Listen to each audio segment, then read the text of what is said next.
കോഴിക്കോട് വടകരയിൽ നിർത്തിയിട്ടിരുന്ന കാരവനിനുള്ളിൽ രണ്ടുപേർ മരിച്ചത് AC ചോർന്നത് മൂലമാണെന്നാണ് നിഗമനം. രണ്ടുപേരുടെയും പോസ്റ്റ്മോർട്ടം വൈകിട്ട് നടക്കും. കാരവാൻ ടൂറിസം കമ്പനിയിലെ ജീവനക്കാരായ മനോജ്, ജോയൽ എന്നിവരെയാണ് കഴിഞ്ഞ ദിവസം മരിച്ച നിലയിൽ കണ്ടെത്തിയത്. ഇന്നലെ കരിമ്പനപ്പാലത്ത് വെച്ച് ഒരു കാരൻ വണ്ടിയിൽ രണ്ടുപേര് മരണപ്പെട്ട് കിടക്കുന്നതായി പോലീസ് കാണപ്പെടുകയും അതിന് ഇന്നലെ എല്ലാ സജ്ജീകരണവും ഒരുക്കി ഇന്നലെ ഇൻക്വസ്റ്റ് നടന്നുകൊണ്ടിരിക്കുകയാണ്. ഇൻക്വസ്റ്റിൽ സമയത്ത് scientific expert, finger print, dog squad, അതുപോലെ തന്നെ RTOന്റെ ടീം എല്ലാവരും ഉണ്ട്. ഇൻവെസ്റ്റിഗേറ്റ് മെഡിക്കൽ കോളേജിൽ ബോഡി അയക്കും. എന്റെ മരണകാരണം വ്യക്തമാകാൻ വേണ്ടിയിട്ടാണ് മെഡിക്കൽ കോളേജ് അയക്കുന്നത്. വേറെ നിലവിലെ സാഹചര്യത്തൊന്നും കാണുന്നില്ല. അങ്ങനെ പറയാൻ പറ്റില്ല. നമുക്ക് അത് പോസ്റ്റ്മോർട്ടം നടത്തിയിട്ട് കൃത്യമായ വിവരം പറയാൻ പറ്റും. MS അനീഷ് കുമാർ ചേരുന്നു. അനീഷ്, കൊലപാതകമോ മറ്റ് സംശയകരമായ സാഹചര്യമില്ല, പക്ഷേ AC-യിൽ നിന്നുള്ള വാതകം ചോർന്നതാവാം എന്ന നിഗമനത്തിലേക്ക് വരുമ്പോൾ അതും അതീവ ഗുരുതരമാണല്ലോ. അതെങ്ങനെ സംഭവിച്ചു എന്ന ചോദ്യം കൂടി. ഈ ദുരൂഹത പോസ്റ്റ്മോർട്ടത്തിന് ശേഷം മാത്രമേ അതിലൊരു വ്യക്തത കൈവരിക്കാനാകുമോ അനീഷ്?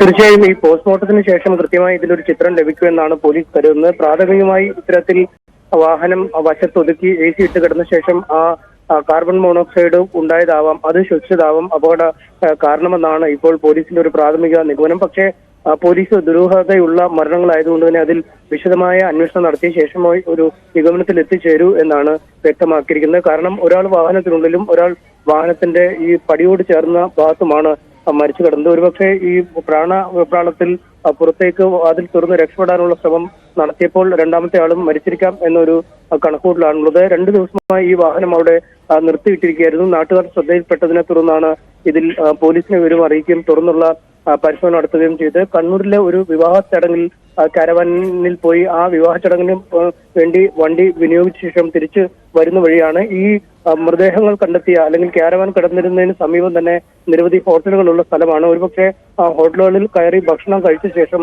പുറത്തേക്ക് ഇറങ്ങി വന്ന് വാഹനം ഒതുക്കുകയും ആ വാഹനത്തിൽ കുറച്ചു നേരം വിശ്രമിക്കാമെന്ന് കരുതി കിടക്കുകയും ചെയ്തിരിക്കാം. എന്തായാലും സമാനമായ സംഭവങ്ങൾ പലതവണയും ഈ കാറുകളിലും മറ്റുമൊക്കെ രാത്രിയിൽ ഒരു വശത്ത് വഴിയിൽ ഒതുക്കി AC ഇട്ട് കിടന്ന ശേഷം ഈ അപകടകരമായ രീതിയിൽ വാതകം ഉണ്ടാവുകയും അത് ശ്വസിച്ച് മരണപ്പെടുകയും ചെയ്യുന്ന കാഴ്ചകൾ അല്ലെങ്കിൽ അത്തരം സംഭവങ്ങൾ മുമ്പും ഉണ്ടായിട്ടുണ്ട് എന്നാണ് പോലീസ് പറയുന്നത്. എന്തായാലും പോലീസും മോട്ടോർ വാഹന വകുപ്പ് ഉദ്യോഗസ്ഥരും വളരെ വിശദമായി തന്നെ വാഹനത്തിൽ പരിശോധന നടത്തിയിട്ടുണ്ട്.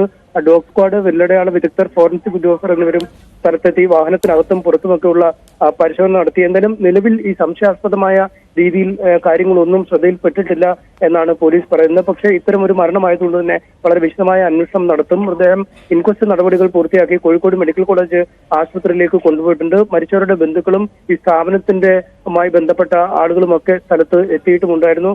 എന്തായാലും ഈ പോസ്റ്റ്മോർട്ടം നടപടികൾ പൂർത്തിയായാൽ ശേഷം മാത്രമേ എന്തെങ്കിലും ഒരു വ്യക്തത അല്ലെങ്കിൽ എന്താണ് അപകട കാരണം എന്നൊരു കൃത്യമായ വിവരം പോലീസിന് നൽകാൻ കഴിയുള്ളൂ. നമുക്ക് എന്തായാലും പ്രാഥമികമായി പോലീസിൽ നിന്ന് തന്നെ ലഭിക്കുന്ന വിവരം അനുസരിച്ച് ഇത്തരത്തിൽ ഈ വാതക അകത്ത് ഉണ്ടായത് അല്ലെങ്കിൽ കാർബൺ മോണോക്സൈഡ് ഉണ്ടാവുകയും അത് ശ്വസിക്കുകയും ചെയ്തതാണ് ഈ അപകടത്തിന് കാരണം. അനീഷ്, ഈ വാതക ചോർച്ചയാണെങ്കിൽ പോലും അതെങ്ങനെ സംഭവിച്ചു? അതല്ലെങ്കിൽ ഇത്തരം കാരവനുകളിൽ സുരക്ഷയുടെ പ്രശ്നങ്ങൾ ഉണ്ടോ? ഇവർ വാഹനം ഓൺ ചെയ്ത ശേഷമാണ് കിടന്നുറങ്ങിയിരുന്നത്. ഇങ്ങനെയുള്ള നിരവധി ചോദ്യങ്ങൾ അവശേഷിക്കുന്നുണ്ടല്ലോ. ഇത് സംബന്ധിച്ച പരിശോധനകൾ നടത്താൻ സാധ്യതയുണ്ടോ? അത്തരം പരിശോധനകൾ ഉണ്ടാകുമോ? തീർച്ചയായും അത്തരം പരിശോധനകൾ ഉണ്ടാകുമെന്നാണ് മോട്ടോർ വാഹന വകുപ്പിൽ നിന്ന് നമ്മൾ പിന്നീട് ബന്ധപ്പെട്ടപ്പോൾ മനസ്സിലാവുന്നത്. കാരണം ഈ കാരവാൻ ടൂറിസം സംസ്ഥാനത്ത് തന്നെ ഒരു നയമായി മാറിയിട്ടുണ്ട്. അല്ലെങ്കിൽ ടൂറിസം രംഗത്ത് കാരവാൻ ടൂറിസത്തെ നല്ല രീതിയിൽ സംസ്ഥാന സർക്കാർ പ്രോത്സാഹിപ്പിക്കുന്നുണ്ട്. നേരത്തെ നമുക്ക് അറിയാം, ഈ സിനിമാ താരങ്ങളൊക്കെ അല്ലെങ്കിൽ അത്തരം ലക്ഷറി ആവശ്യങ്ങൾക്ക് വേണ്ടി മാത്രമാണ് കാരവാൻ ഉപയോഗിച്ചിരുന്നത്. ഒരുപക്ഷെ സാധാരണക്കാർക്ക് ഈ കാരവാൻ എന്ന പദം തന്നെ സിനിമാക്കാരുമായി ചേർന്നാണ് ഉണ്ടായിരുന്നത്. പക്ഷെ അത് പിന്നീട് മാറുകയും സംസ്ഥാനത്ത് തന്നെ ഒരു ടൂറിസം നയം നടപ്പിലാക്കുകയും കാരവാൻ ടൂറിസത്തിന് വലിയ പ്രോത്സാഹനം സംസ്ഥാന സർക്കാർ ചെയ്യുകയും ചെയ്തു. ഇതിന്റെ അടിസ്ഥാനത്തിലാണ് ഇത്തരം വിനോദസഞ്ചാര യാത്രകൾക്കും ഈ വിവാഹ ആവശ്യങ്ങൾക്കും, വിവാഹ പാർട്ടി വാരനോ വധുവൊക്കെ സഞ്ചരിക്കുന്നതിനും അല്ലെങ്കിൽ അത്തരം കാര്യങ്ങൾക്കൊക്കെ ഈ കാരവാൻ ഉപയോഗിക്കുന്ന തരത്തിലേക്ക് മാറിയിരിക്കുന്നത്. സംസ്ഥാനത്ത് നിരവധി കാരവാനുകൾ ഉണ്ട് താനും. ഈ കാരവാന്റെ പ്രത്യേകത എന്നാൽ ഈ സാധാരണഗതിയിലുള്ള വാഹനങ്ങളിലെ ഈ ഗ്ലാസുകൾക്ക് പകരം അല്ലെങ്കിൽ ജനാലകൾക്കൊക്കെ പകരം പൂർണ്ണമായും അടച്ചിട്ട ഒരു പ്രതലമാണ് ഇതിന്റെ എല്ലാ വശങ്ങളിലും ഉള്ളത്. മുൻവശത്തും രണ്ടു വശങ്ങളിലും പുറകിലും ഒക്കെ അടച്ചിട്ട ഗ്ലാസ് കവാടങ്ങളാണുള്ളത്. അതിൽ നിന്നും ഒരിക്കലും തുറക്കാൻ അല്ലെങ്കിൽ അത് തുറന്നല്ല സാധാരണഗതിയിൽ അത് ഉപയോഗിക്കുക. പൂർണ്ണ സമയം ഈ കാരവാൻ തന്നെ ഒരു ലക്ഷറി വാഹനമായതുകൊണ്ട് തന്നെ പൂർണ്ണ സമയം AC ഇട്ടായിരിക്കും അത് ഉപയോഗിക്കുന്നത്. എന്തായാലും കണ്ണൂരിലെ ചടങ്ങിൽ പങ്കെടുത്ത് മടങ്ങുകയായിരുന്നു. ഇതിനുശേഷം ഭക്ഷണം കഴിച്ച് ഒരുപക്ഷെ രാത്രി മയങ്ങാമെന്നോ അല്ലെങ്കിൽ ഒരുപക്ഷെ കുറച്ചു നേരം ആ വാഹനത്തിൽ മയങ്ങാം എന്നായിരിക്കാം ആ യുവാക്കൾ വിചാരിച്ചത്. പക്ഷേ എന്തെങ്കിലും കാരണവശാൽ ഒരുപക്ഷെ ഇന്ധനത്തിന്റെ നിരക്കൊക്കെ ഉണ്ടായെങ്കിലും AC-യിൽ എന്തെങ്കിലും സാങ്കേതിക തടസ്സങ്ങളുണ്ടായി AC-യുടെ പ്രവർത്തനം ഒരുപക്ഷെ നിലച്ചിരിക്കാം. പുറത്തേക്ക് അകത്തെ വായു പുറത്തേക്ക് തള്ളുന്നതിനുള്ള ഏക മാർഗം AC-യാണ്. അല്ലെങ്കിൽ പുറത്തുനിന്നുള്ള ശുദ്ധവായു അകത്തേക്ക് വലിച്ചെടുക്കുന്നതിനുള്ള ഏക മാർഗവും AC-യാണ്. അതായത് AC ഒരു കവാടം പോലെ നിലയുറപ്പിക്കുകയാണ് ശുദ്ധവായുവുമായി ബന്ധപ്പെട്ട്.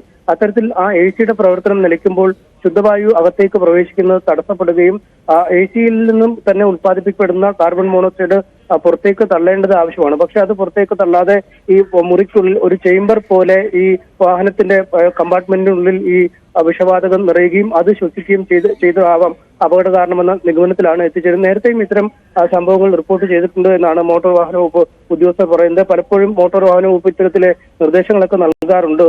രാത്രിയിൽ പൂർണ്ണമായും നിർത്തിയിട്ട വാഹനത്തിനുള്ളിൽ AC ഇട്ട് കിടന്നുറങ്ങരുത് എന്നടക്കമുള്ള കാര്യങ്ങളൊക്കെ പറയാറുണ്ട്. അത്തരം കാര്യങ്ങളോട് തന്നെ ചേർത്ത് വായിക്കാവുന്ന ഒരു കാര്യമാണ് ഇപ്പോൾ ഈ സംഭവിച്ചിരിക്കുന്നത്.